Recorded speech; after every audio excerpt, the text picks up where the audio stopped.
texts, and so if you would kind of keep that in mind, what might one say to the other, and the other say to the one. And so our first text is Ecclesiastes chapter 1 through 11. The words of the preacher, the son of David, king in Jerusalem. Vanity of vanities, says the preacher, vanity of vanities, all is vanity. What does a person gain from all the toil at which he or she toils under the sun? A generation goes, a generation comes, but the earth remains forever. The sun rises, the sun goes down, and hastens to the place where it rises. The wind blows to the south, goes round to the north, round and round goes the wind, and on its circuits the wind returns. All the streams run to the sea, but the sea is not full. To the place where the streams flow, there they flow again. All things are full of weariness. A person cannot utter it. The eye is not satisfied with seeing, nor the ear filled with hearing. What has been is what will be, and what has been done is what will be done. There is nothing new under the sun. Is there a thing of which it is said, see, this is new? It has already been in the ages before us. There's no remembrance of former things, nor will there be any remembrance of later things yet to come among those who come after. A little cynicism for this morning, right? Now we're going to turn to chapter 3, a much more familiar text, perhaps. We're going to read 1 to, I don't know, until I don't want to read it. Another moment of cynicism for you this morning. Okay.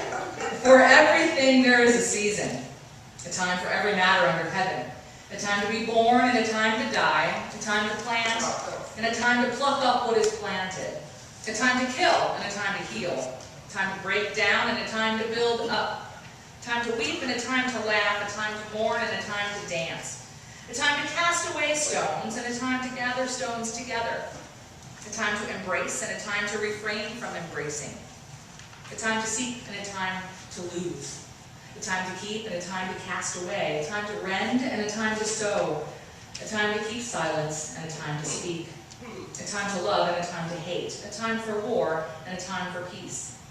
What gain has the worker from his toil? I've seen the business that God has given to the sons of men to be busy with. God has made everything beautiful in its time. Also, God has put eternity in the human mind, yet so that the human cannot find out what God has done from the beginning to the end. I know that there is nothing better for them than to be happy and enjoy themselves as long as they live. Also, that it is God's gift to humans that everyone should eat and drink and take pleasure in all of their toil. I know that whatever God does endures forever. Nothing can be added to it, nor anything taken from it. God has made it so in order that humans should fear before God. That which is already has been, and that which is to be already has been, and God seeks what has been driven away.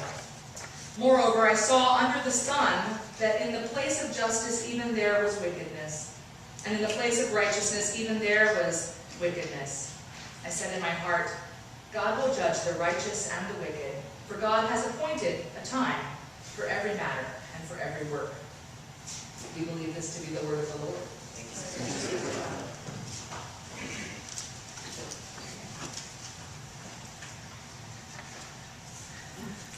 So Bob Moorhead wrote a piece called The Paradox of Our Time. It was made popular, though, by George Carlin. And I find it to be kind of a modern retelling of the very cynical first chapter of Ecclesiastes that we read. Perhaps you've heard it. It starts like this. It says, today we have tall buildings, but shorter tempers. We have wider freeways, but narrower viewpoints. Today we spend more, but have less. We buy more and enjoy less. We have bigger houses and smaller families, more conveniences, but less time. More medicine, less wellness. We've learned to make a living, but not a life. We've made it to the moon, but we have trouble meeting our neighbors. We write more and learn less. We have more kinds of food, less nutrition. It's cynical. True, but cynical, right?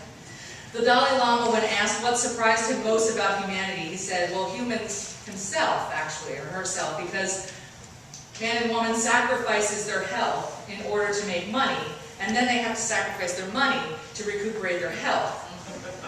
And then people are so anxious about the future that they don't actually enjoy the present, and the result being that people don't live in the present or the future. They live as if they're never going to die, and then they die having never lived. And so I read that quote to Pete, my husband, yesterday, and Pete says, "I wonder who writes for the Dalai Lama." And I thought, like, that's even more cynical than I can be. Like wondering whether or not the Dalai Lama speaks his own thoughts, you know. So Ecclesiastes is a very different book of literature than the Proverbs texts that we've been enjoying the last several weeks. The rabbis almost didn't put Ecclesiastes in the scriptures.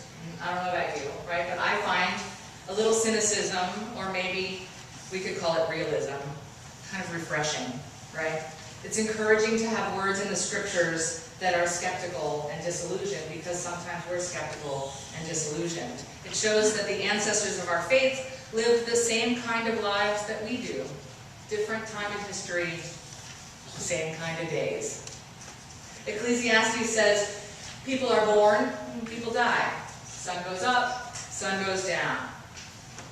Frederick Buechner, an author that I've been reading a lot lately, he's speaking about this first chapter, and he says, if you think you're seeing something new or something for the first time, if you think you're seeing something for the first time, just go ask your grandmother.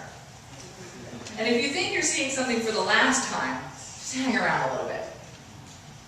There's nothing new under the sun. And the moral of this story, right, if we go back to Bob Moorhead's paradox of our time, is that we must live happily in the present. Live in the present. Well, yes, of course. Why didn't I think of that? Oh, that's the answer. I'll just go do that now, right? Living in the present. It's a lot easier said than done. And so lucky for us, Moorhead goes on and he describes it a little bit on what that might mean, to live in the present. He says, remember to spend time with those you love. Say a kind word to someone, particularly if it's a younger someone, because they will grow up needing to say kind words themselves. Give hugs to the person next to you, because that's the actual only present moment you have. The person that is right next to you is also in that present moment.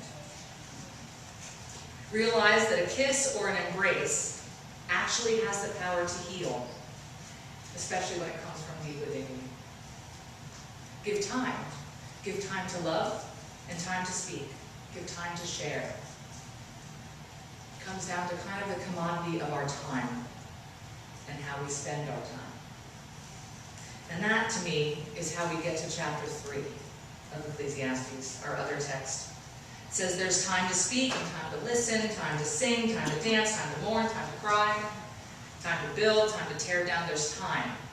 And most often we hear it quoted, there's a time to. There's a time to mourn, a time to dance. As if there's a specific time, and almost limited, right? There's a time to mourn, so you better do it during that time, because that's the only time you're going to have to mourn. Or there's a time to dance, but don't miss it, because you might never get to dance again, right?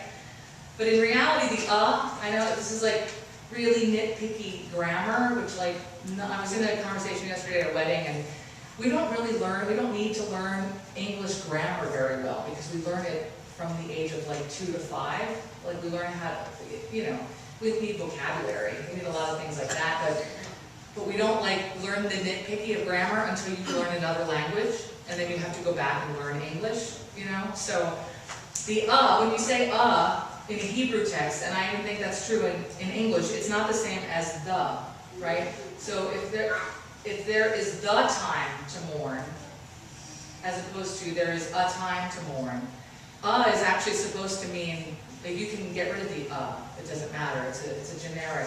If it says there's the time to sing, that means something, because this is the time to sing, right? So really, the better way to say all these things would be to get rid of the which would then let us not worry, because there's time. There is time. There is time to mourn. There is time to dance. There is time to laugh. There is time. It's trying to tell us or remind us that we go through different times of life, different kinds of time. The writer is helping us describe the kind of time we may be going through. What time, for example, are we as a church going through? Are we in a building time? Yes. Are we in a planting time? I think also yes. Are we in a keeping time or a throwing away time?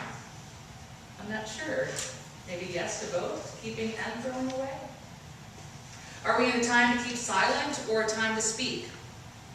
I find myself listening a lot more, but that also might mean that it's time for some of you to speak, if I'm not feeling like I want to speak. Are we throwing away stones or are we gathering stones? If it means that we're gathering together so that we can figure out who we're becoming, then I would say, yeah, we're gathering stones. Gathering all together to take a look at ourselves. Who are we?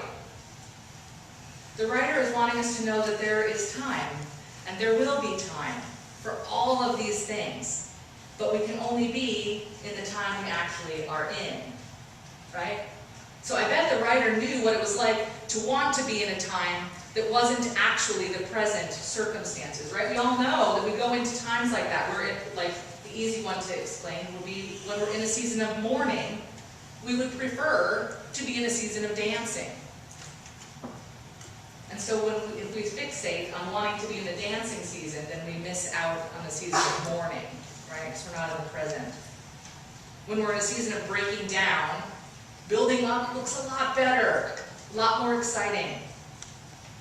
And so the problem with the human condition is that we're attempting to live in a different time, and therefore missing the current moment, which is the only moment we have. And the end result is that we haven't actually lived, says the Dalai Lama, or whoever writes for the Dalai Lama. Because the only place that we can live is the present, right? We can only live here, right now. So again, stop for a second and feel your feet. Wiggle your toes. Feel your feet. That's the only place you are, wherever your feet are.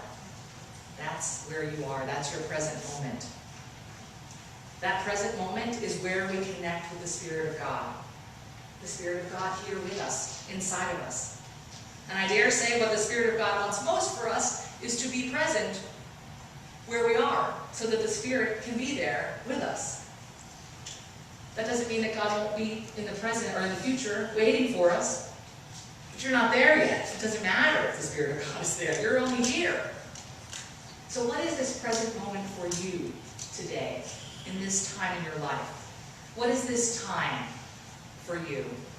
What is happening in your life today, in this season? So I'd like you to take this time to write a prayer on your origami paper, right? And then you can either choose to make it into a butterfly this morning, or you can put it in the offering plate and other people will make it into a butterfly for you. Or you can bring it to fellowship time with you and someone can help you make it into a butterfly. So use this time to write a prayer about living in the moment with the Spirit of God. And I'm going to sing a song here that speaks to how God is with us in ordinary moments. That God, we don't have to be in church, we don't have to be in a sacred space. In this moment, in this season we're actually in, that's where God is.